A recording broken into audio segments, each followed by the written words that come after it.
court, on va dire, je suis tombé sur un passage dans la Bible, dans l'évangile de Jean, dans lequel Jésus, en s'adressant à ses apôtres, leur dit « Ne soyez pas tristes que je parte, parce qu'il faut que je parte pour qu'il vienne. Quand il viendra, il ne parlera pas en son nom, mais il dira ce que je lui ai révélé, etc., etc. Et il s'appellera le Paraclet. » Et donc moi, j'ai bloqué un peu sur le mot Paraclet, et cherché à savoir ce que ça voulait dire. Donc j'ai consulté les livres d'exégèse que j'avais à la maison, à la bibliothèque à mon père, mais j'ai pas trouvé de réponse, on va dire, à ma question. Entre-temps, on m'avait offert un livre qui s'appelait, c'était l'autobiographie de Anselmo Turmeda, qui était donc un religieux italien, donc catholique, qui a eu en fait la même interrogation et qui, à force de recherche, a découvert qu'en fait c'était l'annonce de Mohammed dans la Bible.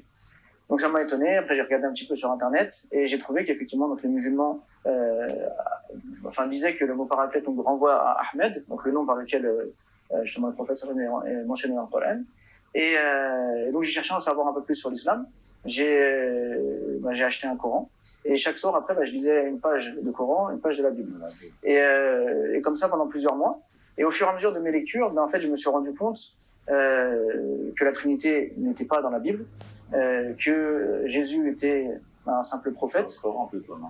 Dans le Coran et dans la Bible. C'est parce qu'en fait, voilà, justement, c'est ça qui m'a impressionné, c'est qu'en fait, je voyais que le Coran insistait sur le monothéisme pur, et donc ça me paraissait clair et évident. Et au fur et à mesure que je lisais la Bible, en fait, je trouvais pas de lien avec la Trinité. Et je trouvais pas mention de la Trinité. Et plus que ça, beaucoup de passages où Jésus dit « Ne dis pas que je suis grand, c'est le Père qui est grand, etc. » Donc en fait, vraiment, j'ai vu que la Bible avait une distance avec la Trinité et que la Trinité finalement était une construction humaine liée aux différents conciles et donc de l'histoire du christianisme qui fait que on a parlé de la Trinité, mais au départ, la Trinité n'existait pas dans la Bible. Et donc au fur et à mesure, ça m'a donc tourné vers Dieu, au point donc avant je priais Jésus, je me suis mis à prier Dieu et ma foi vis-à-vis de Jésus a changé parce que je me suis rendu compte que c'est un prophète et ce n'est pas ni Dieu ni son fils. Et il me restait donc une question, c'est est-ce que Mohammed peut être un prophète, puisque j'avais on va dire la réponse pour le reste. Et j'ai lu la biographie donc du prophète d'Étienne Dinet et quand je l'ai lu, j'étais bouleversé de voir un homme comme ça qui avait tout à perdre en devenant prophète, puisque tout le monde se mettait contre lui, etc., et qui vivait dans la pauvreté. Et donc je me suis dit, ça ne peut être qu'un prophète, ça peut pas être autrement. Et après, il fallait que je me convertisse, puisque j'étais sûr de moi, mais du fait de l'environnement familial, je savais pas comment faire, donc j'ai hésité, et je suis resté comme ça dans un moment un peu d'attente, et puis le Ramadan est arrivé. Et lorsque le Ramadan est arrivé, je me suis tourné vers Dieu, j'ai dit oh mon Dieu, s'il faut que je me convertisse à l'islam, je vais jeûner pour toi, et montre-moi entre ces deux voies laquelle choisir. Et au bout de quelques jours, j'étais convaincu que il fallait que je saute le pas.